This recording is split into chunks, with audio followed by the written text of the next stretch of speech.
We, yeah. All right. Greetings, everybody. Greetings, and I hope that this day is coming along great for you. I didn't know where my camera was at. I'm like, wow, pointing at the curtain. But anyway, welcome to today's episode, Juneteenth and Black Freemasonry. We're going to be discussing quite a bit of stuff, so I just want you to tune in, come on in, and it's going to be very interesting. I know you're going to get a kick out of it, because it's just that type of show. Hold on just a second. I'm setting it really low here. Let me get my seat up a little bit. Who got my chair? Whoa, I think there you go. Ooh, setting low. Kids come over. They mess up everything. But anyway, greetings everyone, and I hope that this episode is going to find you at your best. Happy Father's Day to all the fathers that will be tuning in, and definitely greetings to the sisters who are going to also be tuning in. Today, we're going to talk about what Freemasonry and Juneteenth have in common. How does Juneteenth and Freemasonry work together? I mean, today we're going to have that open conversation. So come on in, let's have that conversation. I believe you're going to get something out of it. You're going to have something to say. So if you're able to chat in the chat, come on in, chat it up. Welcome, everybody. I just want to say welcome. And if you want to call in, you're certainly welcome to do so. So I'm just going to tap welcome right here for you, because I want everybody to know exactly that they're welcome to come on in to today's episode. I know that right now you're probably full. You watched the basketball game. You've got you've got your festivities on, and we're going to have this conversation today because it's a conversation that needs to be had. If you want to call in, definitely you're welcome to do so. That number is going to be 619-286-0642. If you want to call in today, because I believe that we need to have an understanding of our history, who we are, what we have accomplished, and so forth and so on. You know, show your support. Oh yeah, definitely do that. I appreciate it. All right, there you go. Let's see. Oh, what have I done? Okay, I'll do that. I'm like, man, I'm messing up. But anyway, we're gonna get this down today. And John G. Jones up. Well, look at there. Definitely, we're going to get in here today. We want you to come on in and enjoy the show and see what it's all about today as we celebrate Juneteenth, as we see what Black history has for us, because a lot of times we've been counted out and counted down and looked upon differently. So if you don't mind coming on in the chat room, I certainly would appreciate it. So we're going to get right into this as we talk about Juneteenth and Freemasonry, also the Order of the Eastern Star. Whenever I do something, I also want to remember the sisters of the Order of the Eastern Star, because they play definitely a tremendous role in what we are all about. So with that being said, so let's look at some of the Black Masons around. So what is a Black Mason? Since we're talking about Juneteenth, the celebration of Black people on this special day. So what is a Black Mason? Okay, Black Masonry were often businessmen, landowners. They were close in relationship between Freemasonry and the Black economic enterprise, such as membership increased personally, business and contacts, and also the value and skills and the ability to proper management.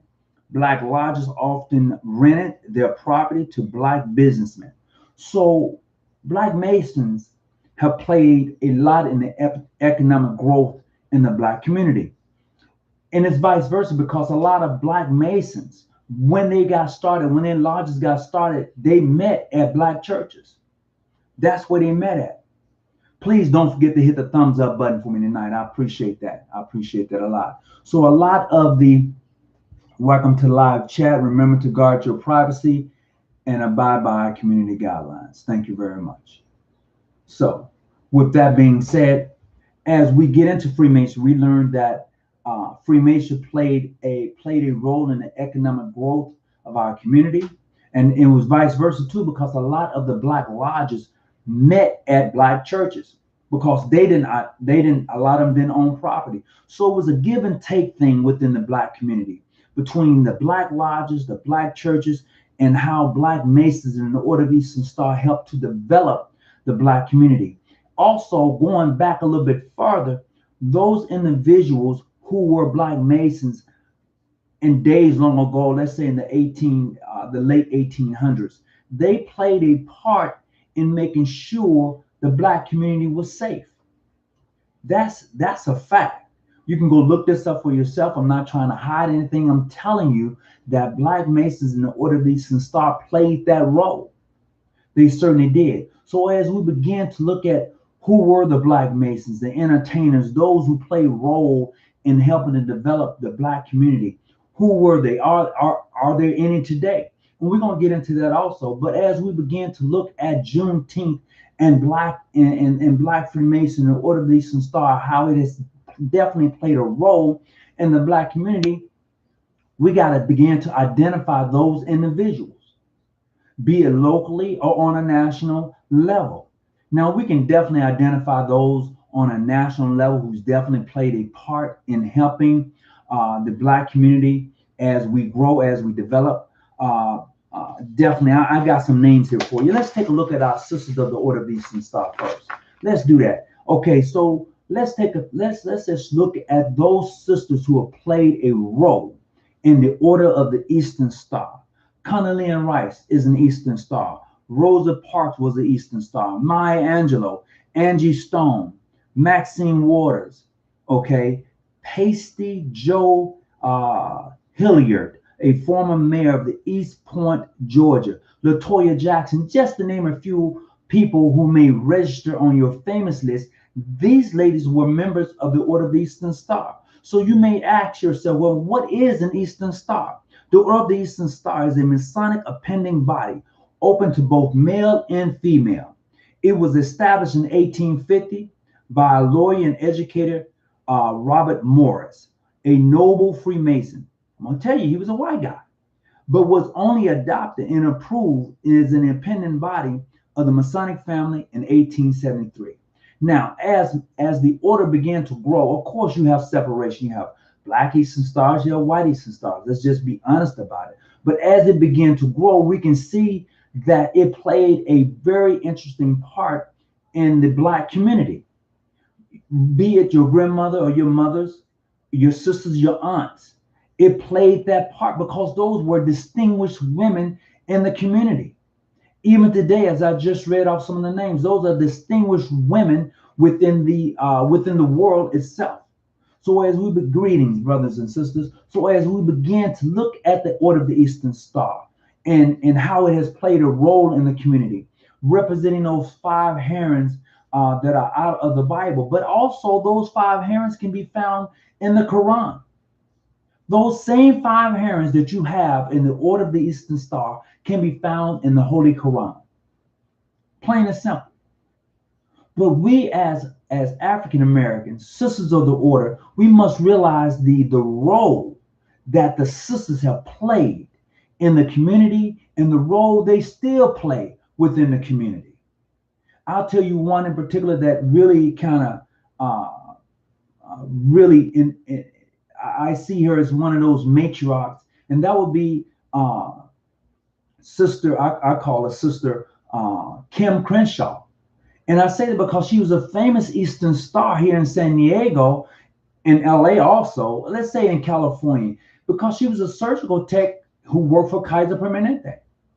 That's what she did. And she was damn good at it, you know. And I mean, she did in her role that she played as a surgical tech, man, it went far and beyond. I mean, she was just one of them people that you had to have on your surgical team. She was just one of those people. So as we look at how the Eastern Star has been ingrained in the African American community, and we see that the part that it's played, whether it be political or entertaining, whether it be fighting for civil rights or human rights, We have played that part. Our sisters have been there from the get-go. They have played their parts. Now, let's look at our brothers. We know that they have played their part too. So as we look at those brothers of the order, those brothers of the craft who have played their part in helping to develop the African American community, be it through entertaining, be it through politics, or whatever, human rights and fighting for justice. Those individuals have been around and have played their part in helping and structuring the African American community as we know it today. So this is why I look at Juneteenth and Freemason, how it has played its part in the Order of the Eastern Star. What has it done to help develop the community, and how has it helped to develop the community? So what is a Black Mason? I told you that in the beginning. So what is the purpose of Freemasonry in the Black community? The basic purpose is to make good men Freemasons, to help make good men Freemasons. So what does that mean? Good father, good husband, good brothers, good sons, by placing emphasis on individual men, by strengthening their character, okay? Improving the moral and spiritual outlook and bordering the mental horizon. I mean, we want you to explore your mental horizon, not just being a one-minded person like this is what I'm going to be at. I'm not going to do anything else with it. No, Freemasonry says, look, you got to be the explorer. You got to be the one that leads and make the change in your community. You got to be the one involved. If you're a Freemason or a sister of the Order of the Eastern Star, and you are not involved in helping to develop other women, you're not involved in helping to develop other men, you're not involved in being the example of what a man should be or a sister should be, then you're in the wrong organization. You are truly in the wrong organization. So as we begin this journey as a Mason, as an Eastern Star, it is definitely about leadership. It is definitely about being involved. If you are not involved, then why are you even a Mason or Eastern Star? Because it's bigger than just your social parties. I can say that till I'm blue in the face. It is a fact. When you look back on the history of those who have played a significant part in the African American community, they was connected to Freemasonry some type of way.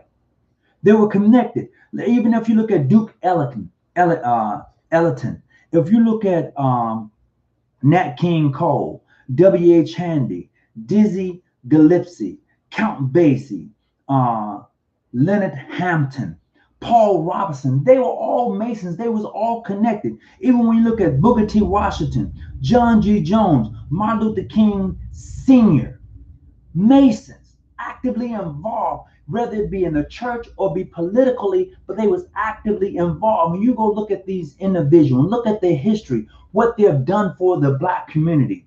Okay, not only that, Alex Haley, Thurgood Marshall, Sugar Ray Robinson. When you think of Paul Robeson, Shaquille O'Neal, Scottie Pippen, when you think of Nelson Mandela, and let's not forget my brother Louis Farrakhan. They're all actively involved in helping to strengthen the Black community, be it man, be it the male or female. They're involved. And we as Black men, we as African Americans who have gone through the struggle, we're supposed to be actively involved. So Juneteenth is that time to show and appreciate the activity that we've been always actively involved. But sometimes, you hit rough spots. We do. But when you look at the Masons, when you look at the Eastern Stars and who are they and what they bring to the table, where did they come from? When you think of a young lady like Maya Angelou, where did she come from? Her life wasn't an easy cakewalk. When you think of Condoleezza Rice, her life wasn't a cakewalk. There was some struggle in their life, but when they became a member of the Order of the Eastern Star, the struggle itself and understanding those five herons and how they play a part in their lives, it helped to shape and make contact and help them to grow. It did. When you think of somebody like Angie Stone, Yes, sister. Yeah, Angie Stone is an Eastern Star. When you think of somebody like LaToya Jackson, Eastern Star, when you see them and you think about them, something had to draw them in. They had to see something about the organization that drew them in. There, when you think of like Maxine Waters, yeah, she's an Eastern Star. Something drew them in. So as we begin to look at Juneteenth and Freemasonry and how it is really our history with it is really drawn in. It's really drawn in. When you see the work and dedication of those Eastern Stars and those Freemasons who dedicated their lives to the development of African Americans, it should tell you a lot about the organization. It should definitely tell you a lot because, as I said before, all the great ones have come through. All the great ones have wanted to be and are part of this great organization. We can agree to disagree on technicalities and things like that, but when you look at the big picture of Freemasonry and the Order of the Eastern Star and who are they, it's a beautiful picture. It tells you a lot about our struggles, where we've come from, and where we're going. Freemasonry is going to have to play a part in that. It's going to have to. And you're probably wondering, why would you say Freemasonry is going to have to play a part? It's because of the connection that one has when he has been initiated, passed, and raised in Freemasonry. It is the connection that one has when they find out that that sister is a member of the Order of the Eastern Star. It is that connection that really is ingrained in a lot of us.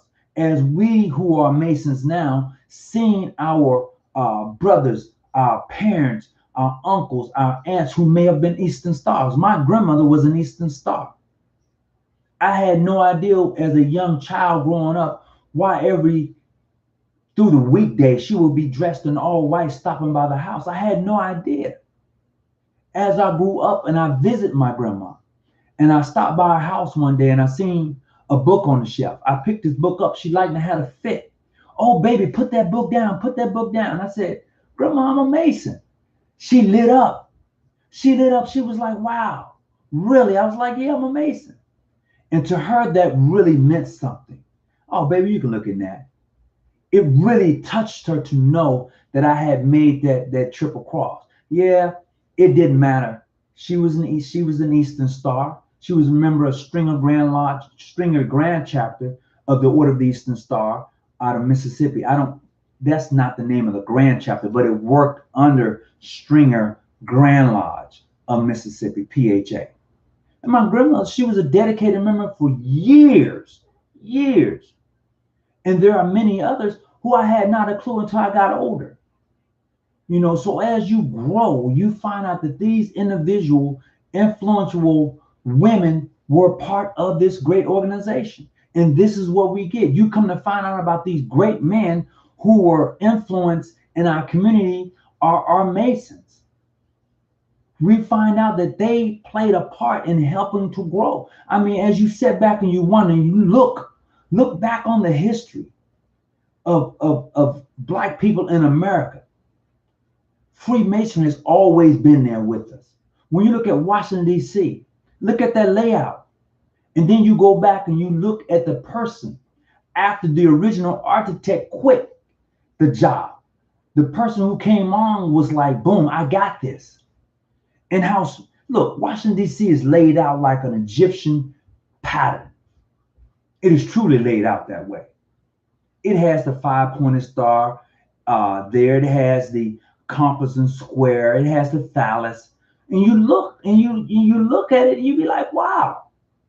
I can't think of the gentleman's name right off the top of my head who actually laid that 8 mile or 10 miles of Washington, D.C. out. I can't think of his name right off the top of my head. But when I think about him and how it correlates to the stars, it's a beautiful thing. Joe Billy H2O said it's spiritual for us. It is, but some of us hadn't gotten there yet. Some of us don't know how spiritual it is because we're so busy doing some other things till we miss what it brings to us. Peace and love to everyone who's coming on. Thank you. So as we begin to understand how Freemasonry has played a part, how Juneteenth and all of that comes together. Look, I'm gonna say this. Even though we celebrate Juneteenth as the liberation or the freedom of Black folks, you have to realize that there were still people enslaved in Tennessee. At the same time that they were saying they was letting loose in Texas, there was still slavery going on in Tennessee at the same time. If you really go back and do your research, you will see that although the Lincoln has said, hey, all the slaves in the South, you're free, there was still slavery going on in the North. There were two separate countries at that time. You got to realize, brothers and sisters of the craft, although Lincoln said you are free in the South, there was slavery still going on in the North. Delaware still had slaves. They wasn't free. They still had slavery kicking off. Tennessee, they wasn't free. They still had slavery kicking off. Although they had their own president in the South, their own vice president in the South. So although Lincoln said, hey, you know what, if I can keep them enslaved without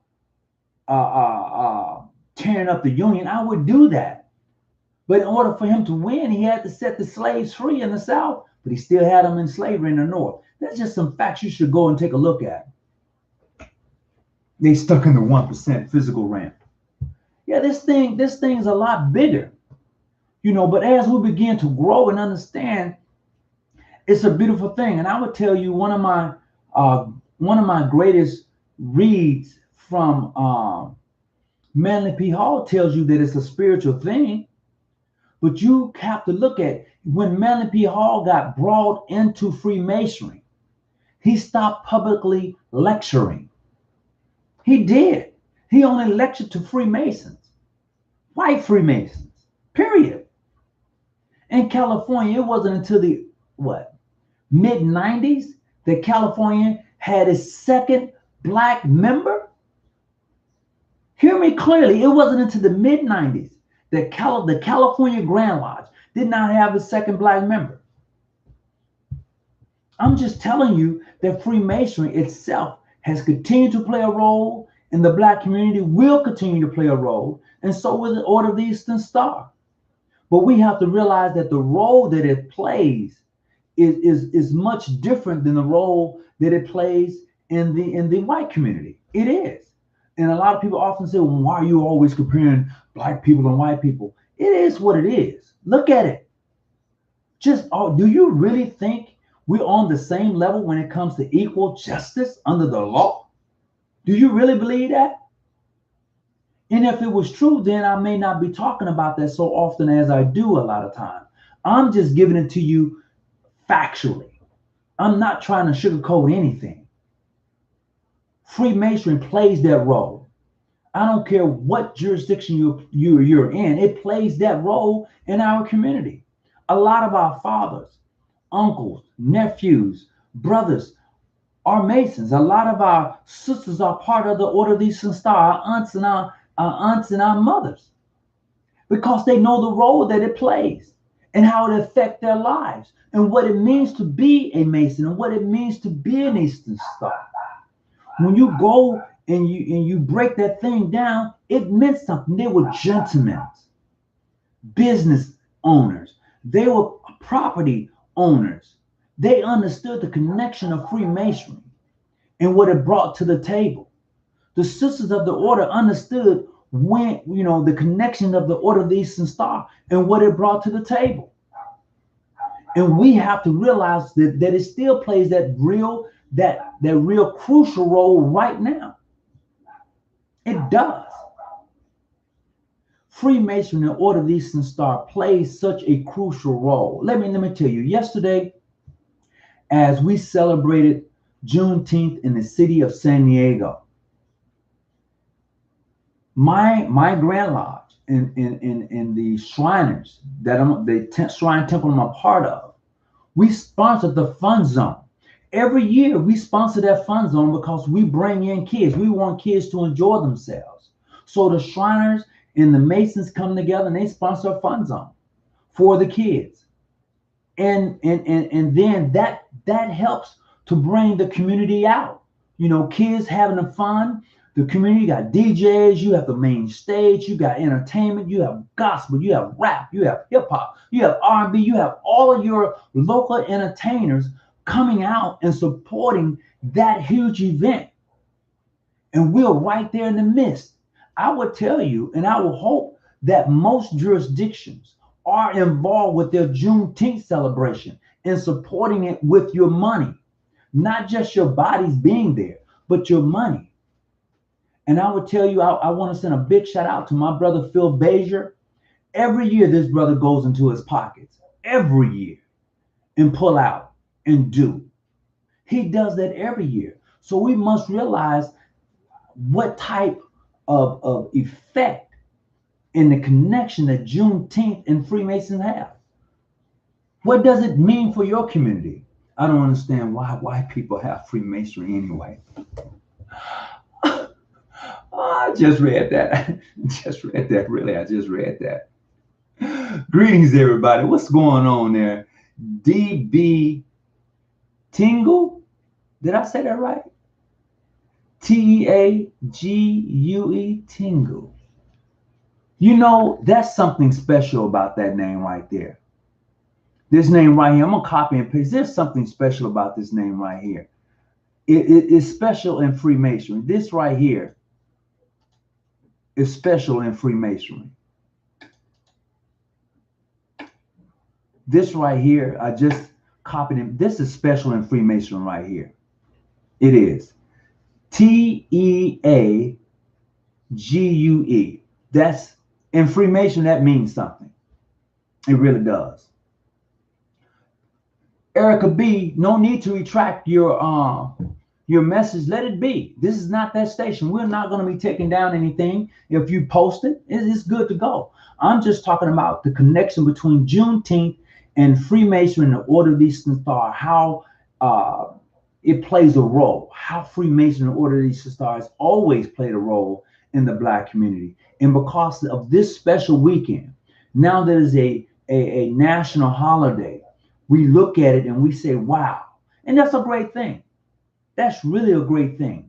But I would tell you this, regardless of your race, regardless of your ethnicity, your background, when you are a part of the Eastern Star and Freemasonry, the true essence, I'm talking about the true essence. I'm not talking none of that BS. I'm talking about the true essence of what it's supposed to be is practiced by individuals. I'm not talking about a jurisdiction. I'm talking about individuals that really practice the true essence of what it is to be a Mason in the Eastern Star. They set the example. They set the bar. They cross all boundaries. Trust me. They cross all boundaries. See, when you're talking about the true essence of Freemasonry and the Order of the Eastern Star, you have to be able to remove you have to be able to remove to say I'm Black and you're white or you're Filipino. When you talk, I'm talking about the true essence. I'm not talking about the practice. I'm talking about the true essence of it, because there's truly a connection when you're dealing with the Masons and Eastern Star across boundaries. When you're doing that,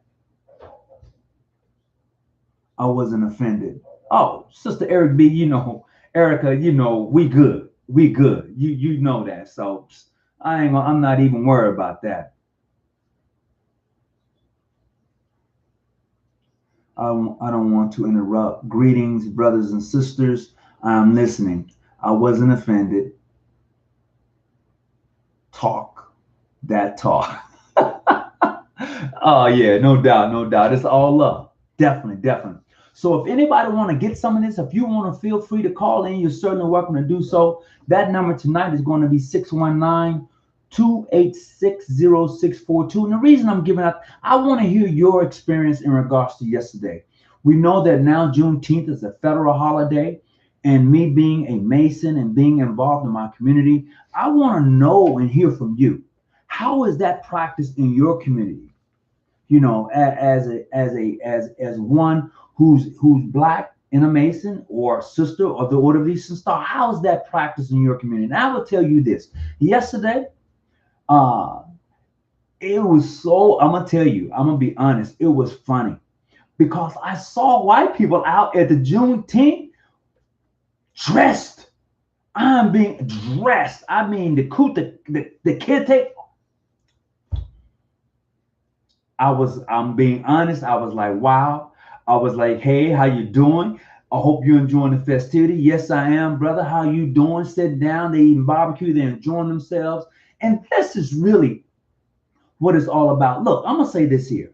When I think of Juneteenth and when I think of Freemasonry and the role that the Freemasons has played in the African American community, and when I think of the Underground Railroad, the one that led from Texas to Mexico or Carolina to Mexico, or the one that led from Mississippi all the way up north, when I think about the Underground Railroad, we didn't necessarily free ourselves.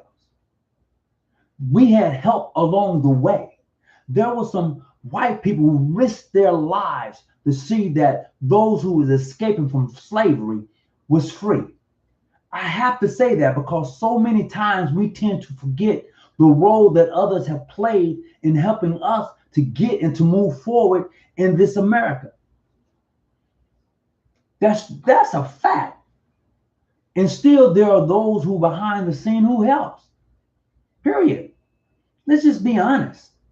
Nobody gets anywhere by themselves. No group of people moves the needle one way or the other by themselves. There's always someone in the background that is helping to push the needle either left or right or keeping it center. There's always someone in the background. You just have to be that individual who wants to be part of the workings to move it forward, not backwards, but forward. Definitely. I'm a descendant. My ancestors were enslaved. That's what I retracted. Happy Juneteenth, African American slaves weren't free in Kentucky till later. Absolutely. I think I said Tennessee earlier, but it was Kentucky. You're absolutely right. Absolutely. Until the 13th Amendment. Absolutely. You know, it wasn't until, here's the funny thing. In Mississippi, it wasn't until 2019 that they took slavery off the books in Mississippi. You can go look this up for yourself. It's a fact. This is truth. It's crazy. It is crazy that you will find slavery still on the books in some of these states, especially southern states. 2019, Mississippi removed slavery off its books. It's crazy, but it's true. So as we look at Juneteenth and what it means and how Freemasonry has played a part, because it did. Look, Freemasonry played a part in slavery. Yeah, that is true. Let's just be real honest about it. Freemasonry played a part in slavery. There were those who were Freemasons who owned slaves. There were those who were Freemasons who wanted to help slaves become free. It's true.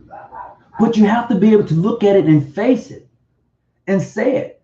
Be it good, bad, and indifferent. And this is how you build. You don't build by taking history and sweeping it up under the rug like nothing ever happened. You build when you're able to face history and say, yeah, this happened. It was brutal. It happened.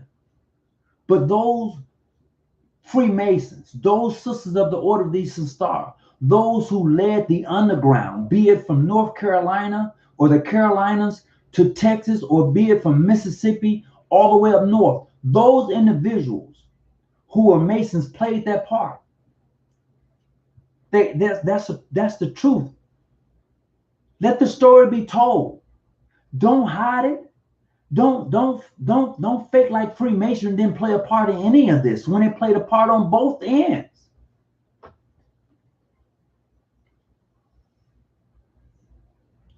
Well, you said, why did they let the slaves go is the bigger picture. Well, they didn't really let us go. A lot of us right now are still in mental slavery. A lot of us so right now is messed up till we don't know whether we go left or going right. So when you say, why did they let us go in the beginning? A lot of us didn't want to go because we didn't know anything else. So a lot of us returned back to the plantation as sharecroppers because we didn't know where else to go. And for those who left and explored the United States as it began to grow, as those who left and moved west, those who left and became and built their livelihood, it was a struggle. It was a struggle. Look, when the slaves were let free or let go, they were some of the most talented and entrepreneur people on the planet. They were builders, they was farmers, they was all of that. But when they was let go, they didn't know what else to do. They had been in this bondage for so long. They didn't. This is like an elephant. When you tie him up with a chain as he grow up, and you put a rope around, he still thinks that's a chain. He's not gonna go anywhere. He's not gonna run because he's moving that leg and he feel the resistance. So he just says a chain. And this is what happened to us, even coming out of slavery, even coming through the Jim Crows. You know, when you really look at the big picture, it wasn't until 1970 that you can really say that Black people really became somewhat free in America. That's the truth. Yeah, great. We had some millionaires. We had some athletes. We had some entertainers. We had some that made good money along the way. But it wasn't until the 70s. You have to realize that the school busing thing didn't really kick off until the 70s. Although you may have seen this African American child going to an all-white school with the armed forces behind her. You got to realize they never integrated Black schools. We integrated their schools. You got to look at this thing for what it is. Let's just be truthful and honest. Black people integrated white schools. White schools never integrated Black schools. They always took the best and brightest of the African Americans and put them in those schools. They did. That's that, and they do it today. They never integrate the Black community with white kids being bussed in. They don't. That's the truth.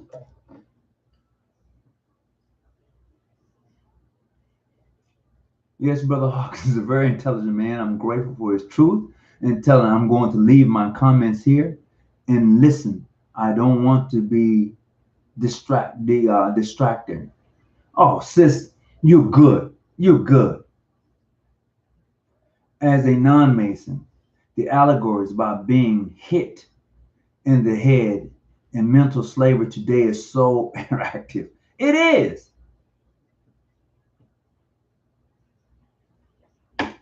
I'm going to show this. And I'm going to say this here. Cap Black, real bro. I'm going to say this. He's still retracting. You don't have to retract. Please don't retract. Let it be. I'm going to say this here. The system of European Freemasonry is what it is. There's different systems of Freemasonry. There truly is different systems of Freemasonry. There's only a few things in Freemasonry that doesn't change when you look at the totality of Freemasonry. And I would tell you the grips, the signs, the words, they don't change. No matter where you go, they may be pronounced a little differently. But the grips, the words don't change as you travel as a Freemason. The lodges changes as it is set up differently when you get outside of the United States. As you begin to travel as a Freemason, you will come to understand and see this for yourself. Things are a little differently. And I'm going to say this here, calculated risk. Freemasonry, you said Freemasonry is a white man's system, and it's not. It's truly not. You know? Please do not retract your statements. Let them be. It is totally okay. If this is not that page, unless you are really being disrespectful, this is not that page. This is a page that you can come to and really have an open conversation and dialogue in regards to Freemasonry. I mean, be it Black, white, Filipinos, Mexicans, be it from whatever, we can have a real, true dialogue in regards to Freemasonry and the Order of the Eastern Star. This is that page. I'm just trying to read some of the comments here. So when I look at Freemasonry and how it has affected the African American community, as Cap Black Real Bro stated, it goes hand in hand with who we are. We're the only people, as I've said before some time ago, that was brought from the east to the west. Now the neck nor clothes or hook wing, buried and left for dead, not knowing your name or your history. All of that was taken from you as you entered the anteroom. As you entered the chambers of reflection, all of that was taken from you. To me, I'm speaking strictly for Tony right now. When I see that is a reflection of my ancestors. When I read that is a reflection of my ancestors. When we celebrate Juneteenth, that is a reflection of my ancestors. When I look at the struggle of African Americans here in this country, that is a reflection of how far we have to go and how far we have come. This is not to take anything from anybody else. Not at all. This is clear to say that this fight that we're in, all hands on deck. And when I say a fight, I'm talking about for equal justice under the law. When I talk about a fight, I'm talking about not being afraid to get in your car and drive and go as you please and not worry about if you're going to make it back home or not.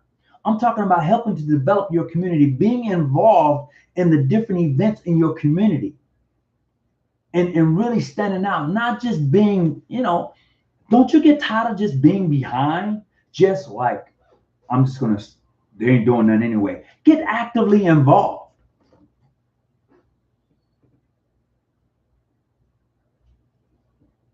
So let me show this.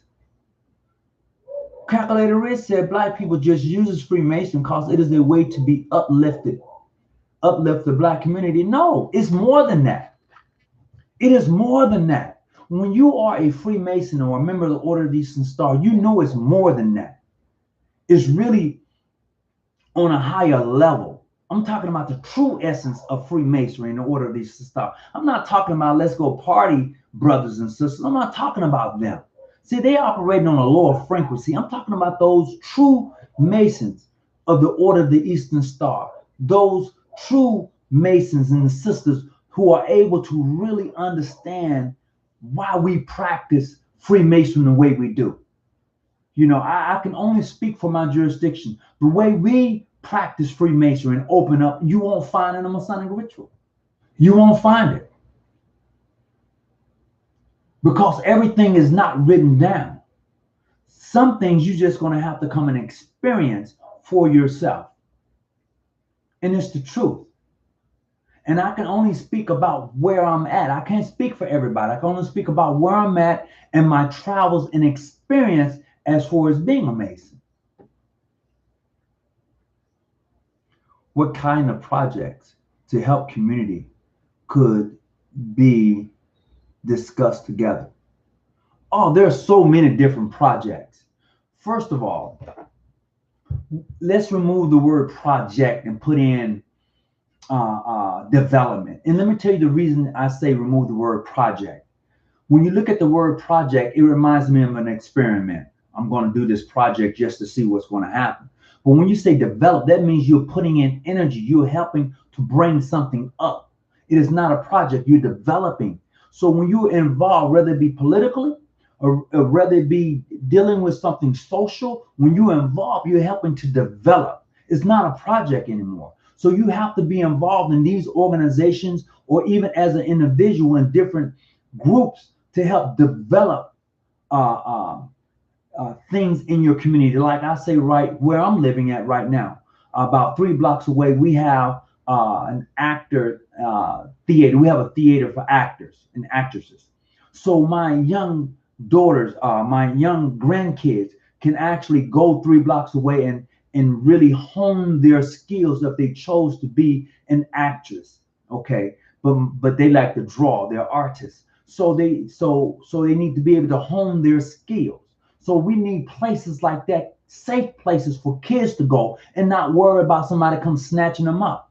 See, we can't send kids out to play and expect them to come back home anymore because they may get snatched up. So we need safe places like this. So we need to develop safe places and where kids can go and develop, teenagers can go and develop. So when you're talking about what can we do to be involved, you can help develop those places, safe zones. We know that in various communities, people don't mind taking your life. So we have to have places where kids can go and be safe and be kids. Kids can't go outside and just ride their bikes up and down the street. Your parents got to be out there with you, riding with you up and down the streets now.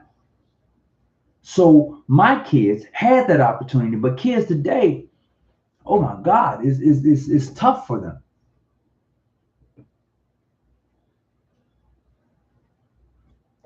Like the project got you. Yeah, like the projects, No, Who wrote the Black Freemason ritual and where they Black? Every Grand Lodge, every jurisdiction can write their own ritual. Every jurisdiction can write their own ritual. In my jurisdiction, we have our own ritual. That's why you won't find our opening ceremonies in any Masonic ritual that you go by, be it Duncan's, Lester Look to the East, be it Ryan's rituals, be it any of them. You won't find it. You won't. The only thing that doesn't change, signs, words, symbolism, it doesn't change.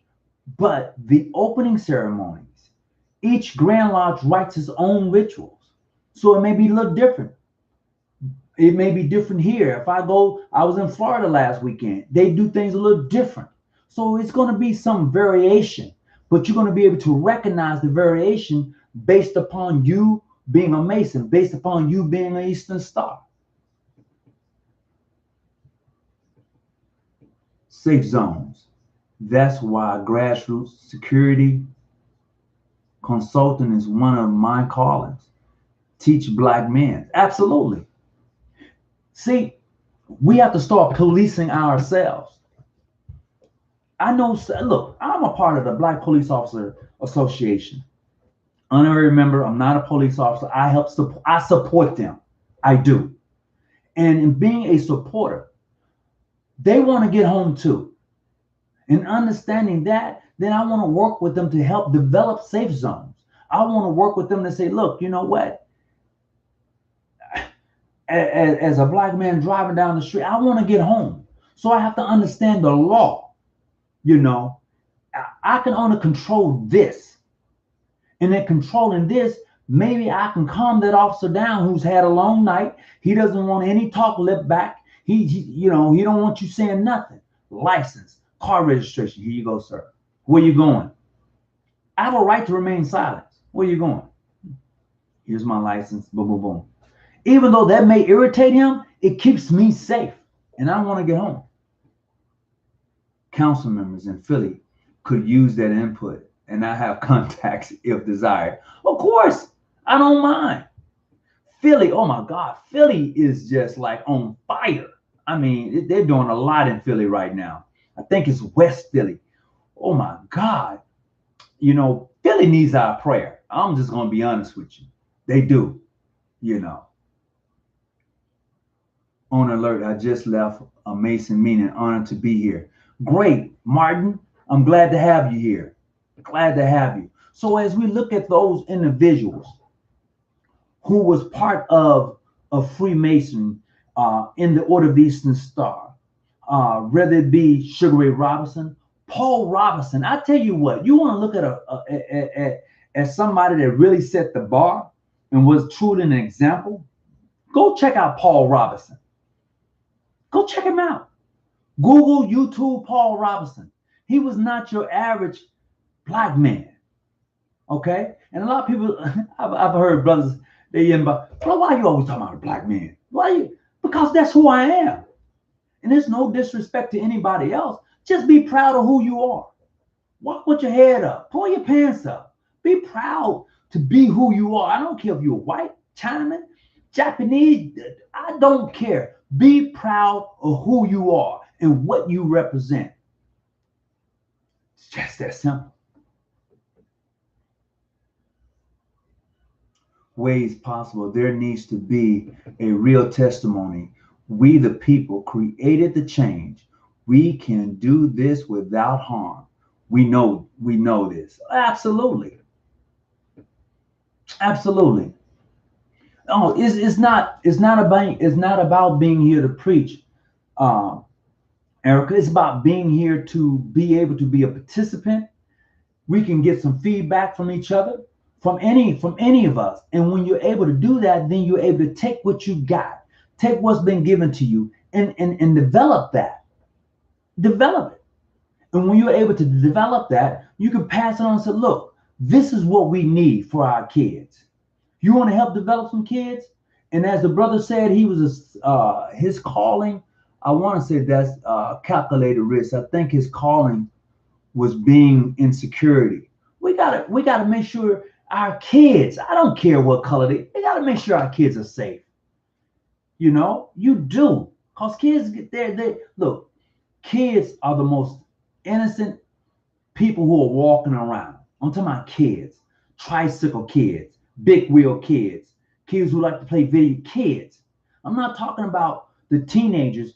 Teenagers are kids too, but I'm talking about my little bitty kids, all right? The teenagers are not afraid to really walk the streets at night. They're not, okay? So, but we need to protect them also. We need to bring them in because some of our greatest leaders are right now on the streets. Hear me clearly. Our 15, 17-year-olds, some of our greater leaders who's going to come up are on the streets right now.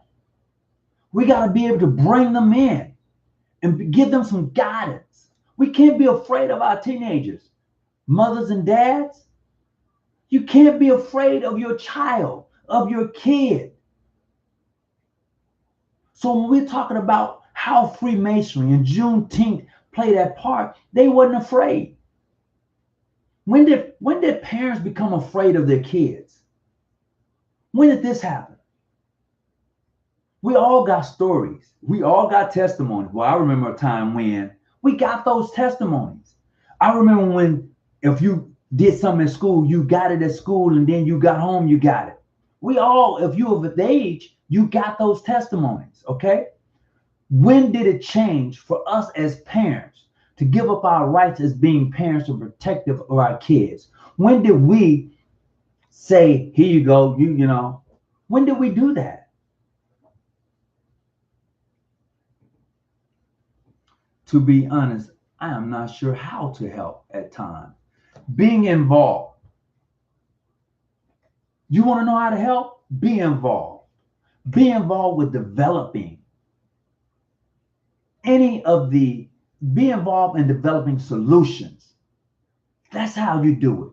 So when you have when there's a city council meeting and you know there's a city council meeting, go speak. Go say something. Don't just sit idly by and say, well, you know, nothing never happens. You know why nothing never happens? Because you're not involved.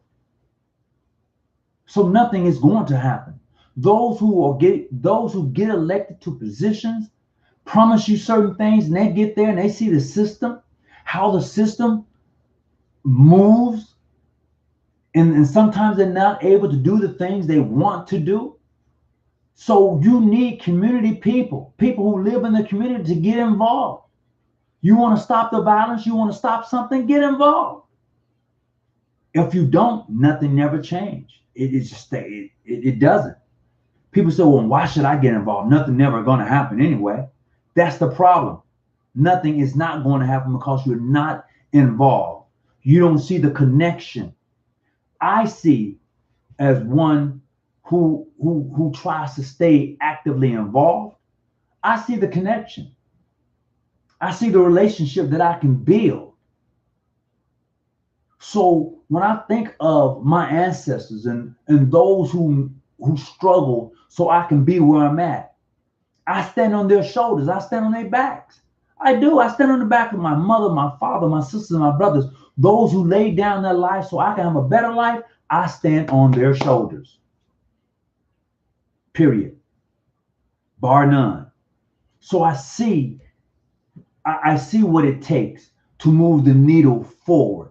Being involved moved the needle forward. Those who saw George Floyd lose his life, if the sister doesn't record, it doesn't happen. The movement doesn't happen. It doesn't. So as we see things begin to change, the needle begins to shift a little bit, we see the pushback. So we need individuals who are potential leaders to get involved. If you don't want to be a leader, don't get involved, because it's lonely being a leader. It's true. A leader is one who gets involved, stays involved, want to see the change. You may not live to see the change that you are involved with right now.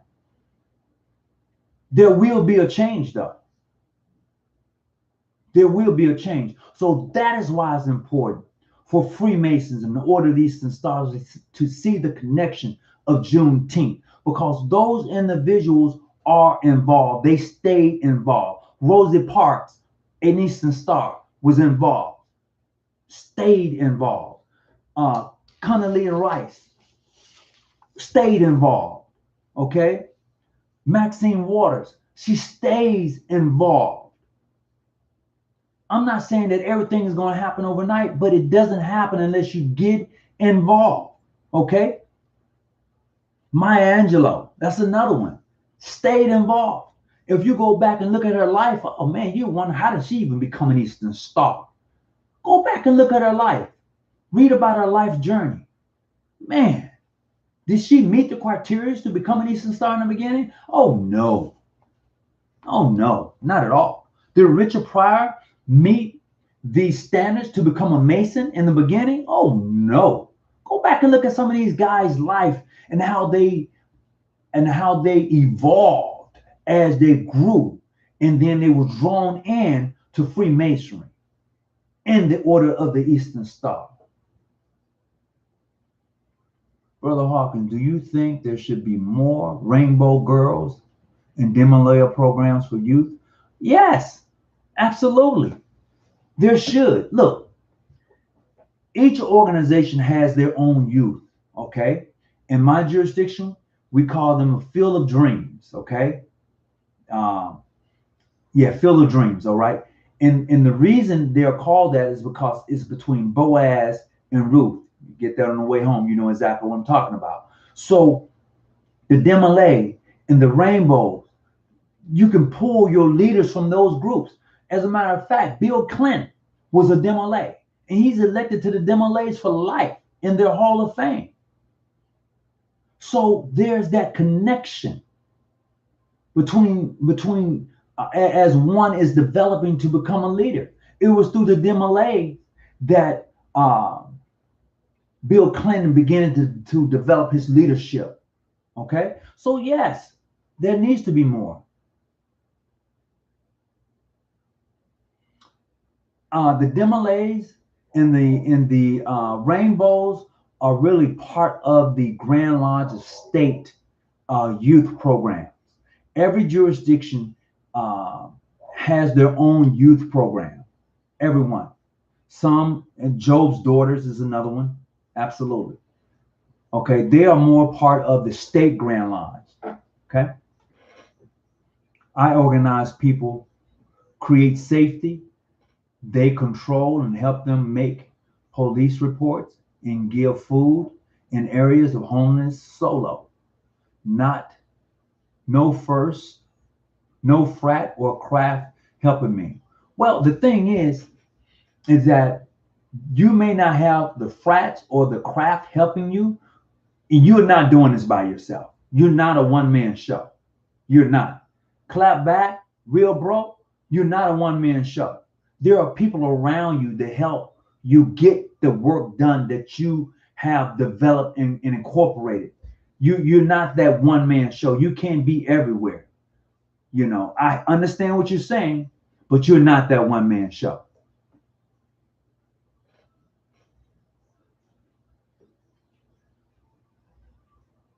Absolutely.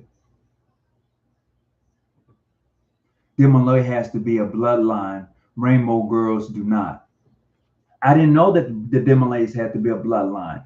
Well, according to Freemasonry, period, once upon a time you had to be in the bloodline of the Order of the Eastern Star and Freemasonry. In some jurisdiction, that's not necessarily accepted anymore. In some jurisdictions, that is not necessarily accepted anymore. But yes, as we look at Freemasonry and the Order of the Eastern Star, you're absolutely right. It was definitely part of the bloodline. Your mother, your father, your sisters or brothers, somebody in your family had to be part of the organization before you was able to join. Absolutely. Excuse me. Absolutely. I was a Girl Scout in the 4-H. I don't know. You know what? The 4-H club. I remember that as a youth. I don't know if they're still around, but that's another organization. As one who's an Eastern Star or a Mason or part of can help develop. There was another. That's another. The 4-H club. That was huge. That was huge back east and in the South to help develop young people. It was huge. No doubt about that. One say that again, so they hear you, bro. All right, I appreciate that. Oh, the 4-H is still around? I had no idea. No idea. Oh yeah, yeah. The 4-H is definitely that. And yes, we need to educate our kids on politics. Let's just be honest. We need to get them more involved in what's happening. It's great. I mean, the school does what the school do. See, a lot of the programs that once was in school are no longer there for our kids.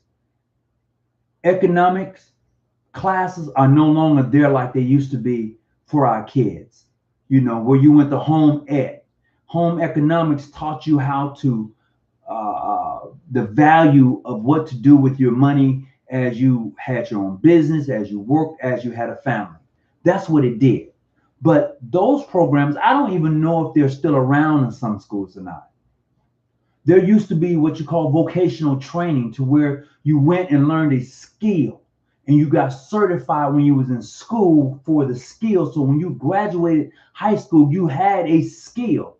I don't even know if they have programs like that anymore. Our youth need to be involved with programs that gives them a skill. Everybody's not going to go to college, but a skill is going to help you maintain a livelihood. It's going to keep you employed where you have your own business. So those who was enslaved had skills. That's a fact. But they didn't know how to economically take and use their skills to make money, because they was always working for free. It was free labor that helped build this country. And when we understand that, when we're able to take the skills that we have and create your own wealth, your own jobs, you know, you can do that. But most of us want to go and get employed by somebody else.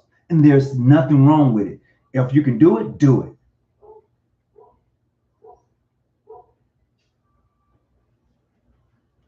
Oh, well, there's nothing. Try. Erica, try. Try.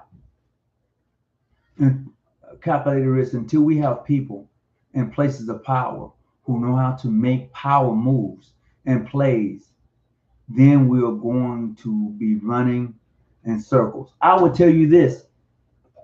There are black people in positions and powerful and are in position of power.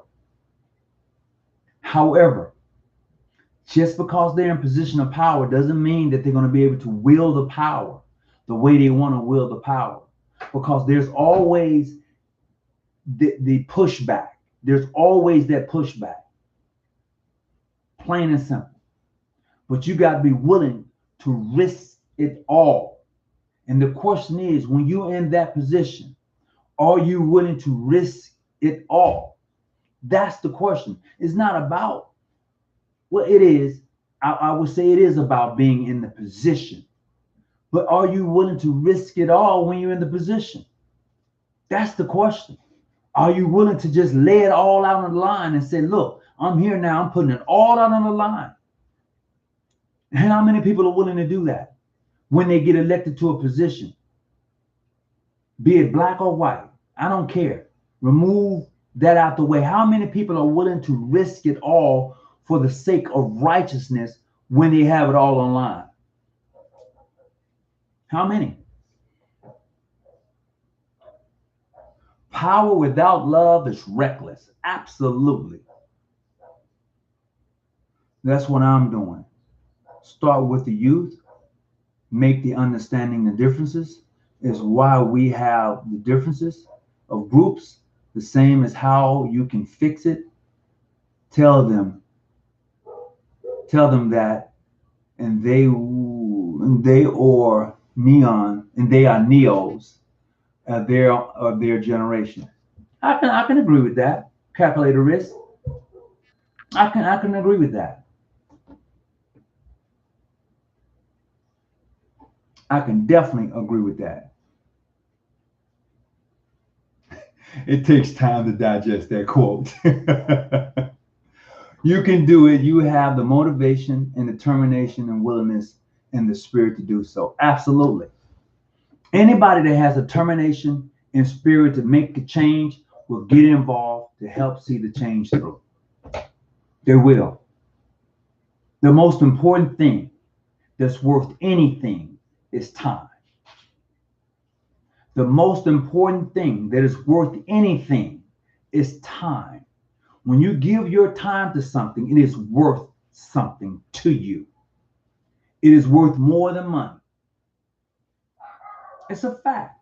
When you give your time to anything, it is worth more than money. Because you can't get it back. See, you can loan some people money, you can get your money back. But you cannot get your time back when you are dedicated to seeing something come to life. This is the importance of remembering those who were enslaved and the ancestors and how far we've come right now. The needle was only moved a little bit. 70s, 80s, 90s, 2000. You're only talking 45 years. Tops. That's it. 45 years. Some of us walk around like it's been 100. No, it's only been 45 years. Think about that. When I'm talking about legitimately free to a certain extent, it's only been 45 years. Yeah, 45. Period. I'll give that. So we have to be able to take what we got and build upon it. There's people keep talking about Black Wall Street. It's great to understand it, to see the history, to learn from it. But we're going to have to do something else now. Okay? We're going to have to do something else. You could talk about what your ancestors did, but what have you done to make the connection between Juneteenth and Freemasonry, the Order of the Eastern Star? What have you done to invest in the youth, to see that they have a safe zone? What have you done? See, this journey that we're on as Freemason, the Order of the Eastern Star, and the connection that we have, like I said before on one video, what have you done between sunrise? What have you done? What are you doing with your time, your energy? Are you helping to develop that young person to be the next great person? Or are you just going to work, coming home, going to sleep and say, Lord have mercy, boy, they are crazy? Or are you taking your time and energy and putting it into put it into one youth? You can't, sometimes people drain you. You know, you ever had somebody to drain your spirit, and when you get done, you're like, damn, I'm tired. People can drain you. So if you could take your time and deal with one individual, one kid, one youth, one teenager, to help to develop them to be the best they can be. That's worthwhile. So this is that fight that we have in the African American community, in the community at large. This is that fight. Do you believe that to join Freemasonry is an act of becoming free? Depends on your definition of freedom.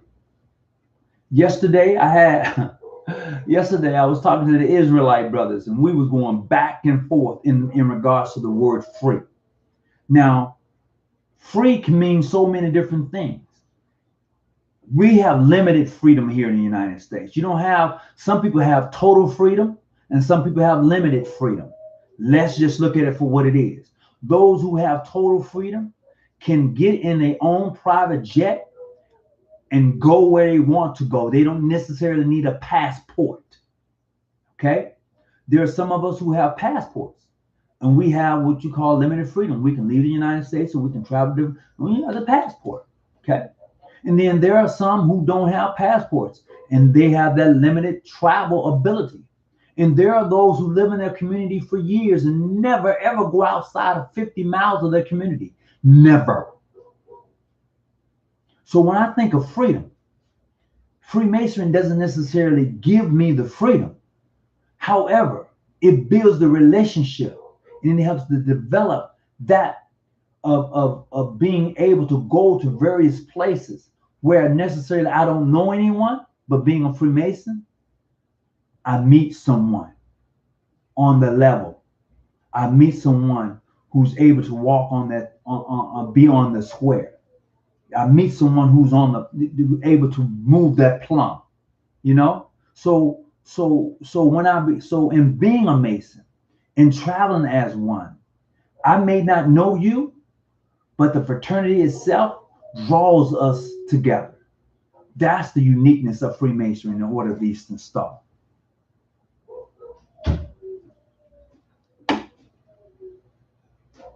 That is the uniqueness.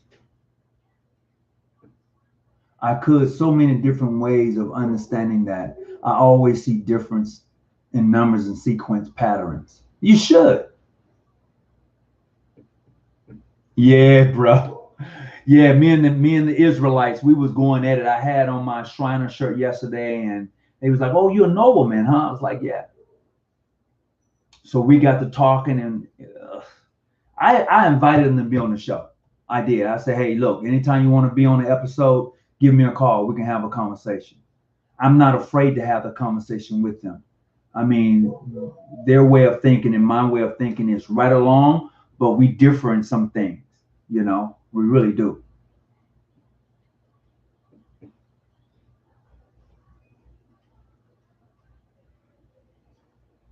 I'm just looking. So look, I've been on here for 112. As always, I'm happy to have you aboard. I'm glad that you were able to come along and join us today, this Juneteenth weekend. And I pray that all is well with you and your family. And as you begin to enjoy this national holiday now, please, let's never forget that history can repeat itself. History can repeat itself. The ideal is for those of us who are on this page right now, for those of us who are able to think freely and independently from anybody else, you're gonna have to be that leader. You're gonna have to be that individual that inspires the next leader, the next person who's behind you or on your side. You're gonna have to be that one. No doubt about it. So as I get ready to sign off, I want to thank each of you for coming on, and I appreciate your attendance and really what you bring to the episodes that we do. Although I may speak in regards to the African American experience as a Freemason, I just want to be able to have this platform to be open to anyone who wants to have a good conversation in regards to Freemasonry in the Order of the Eastern Star. It is just not limited to African Americans. It's open, and this is that platform. Thank you. I appreciate that, Sister Erica. Practice and example. We're a team. That sounds like, oh, is that the Grandmaster of the Universe? Oh my God. Ah, the one and only. Hey, and you know what? Grandmaster of the Universe, call me right now. I'm gonna stay on just a little while longer. Just because you tuned in right now. Hey, look, call me right here. Grandmaster of the Universe, look, you gotta call me right here. Call me at this number.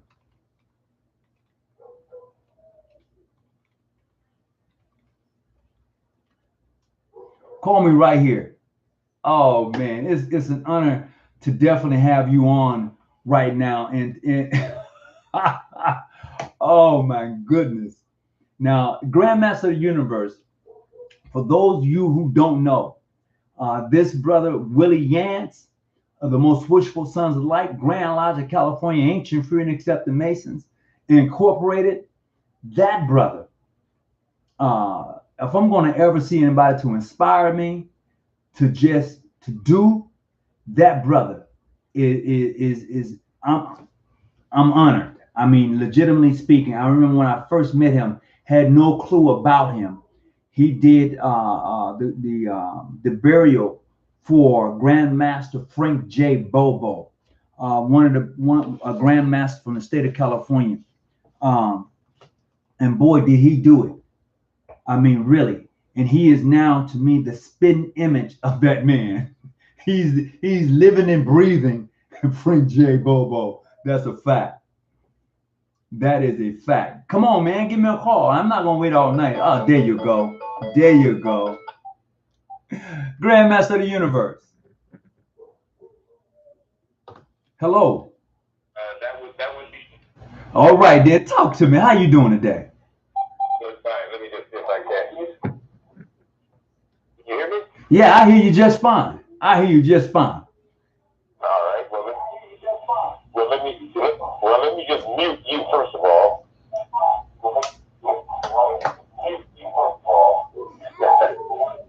Okay, how we doing? How we doing, brother? Man, it is an honor to see you pop up tonight.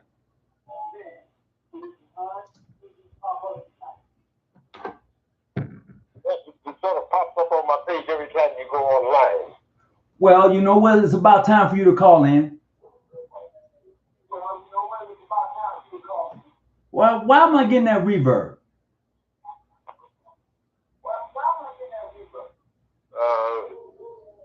Let me see.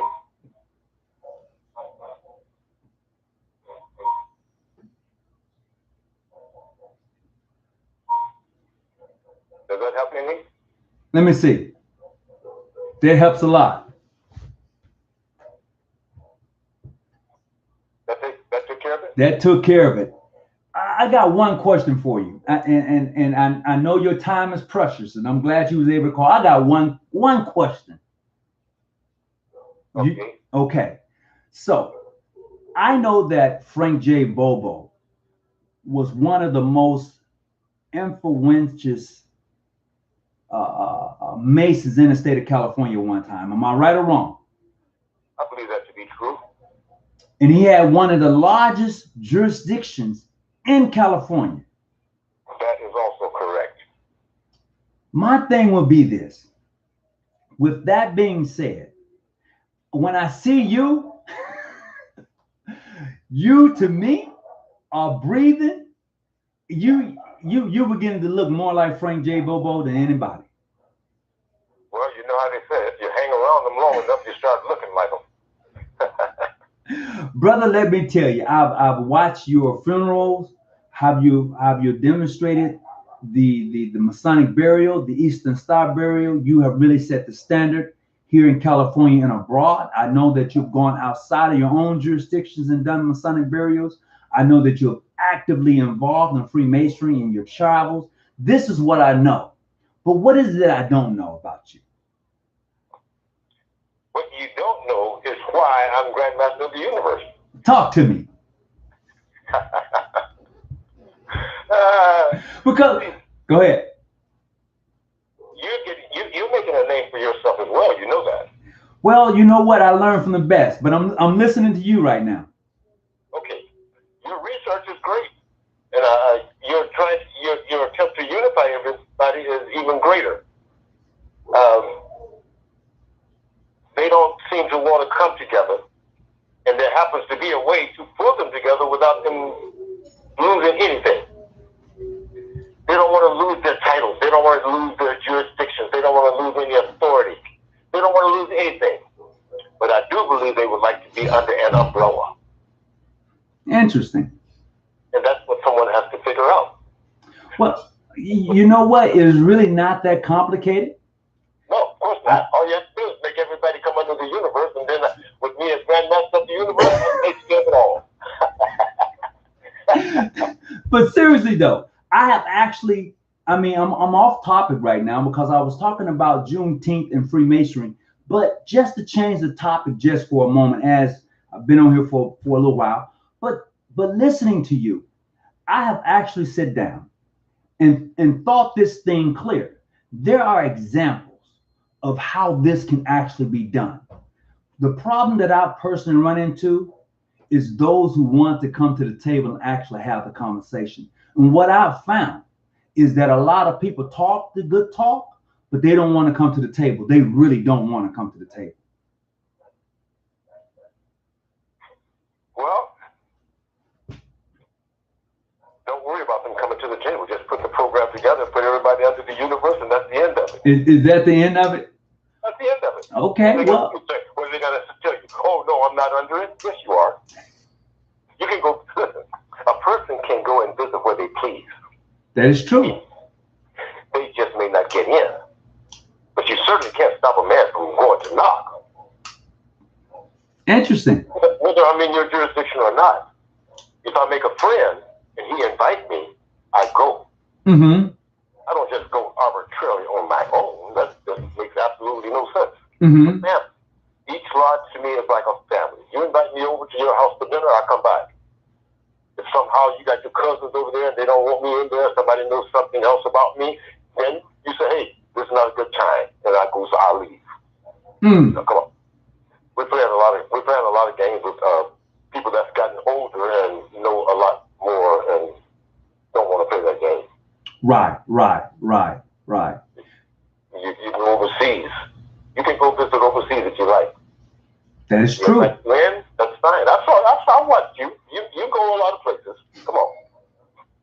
It's not about you. Hey. It's about who you are as a person. Like I tell you, I go where I'm welcome. That is exactly correct. I go where I'm welcome.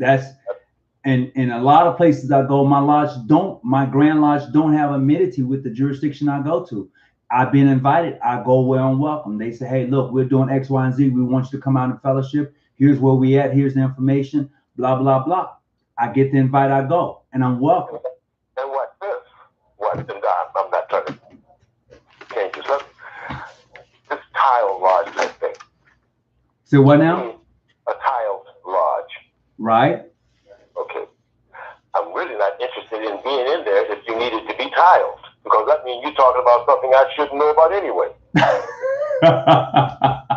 That's interesting. No, I'm not interested in those lodge minutes. I don't want to be in there when you read the minutes. And when you want me to come in and talk or visit with the brethren, close the Bible. Do whatever you do. And then we can talk.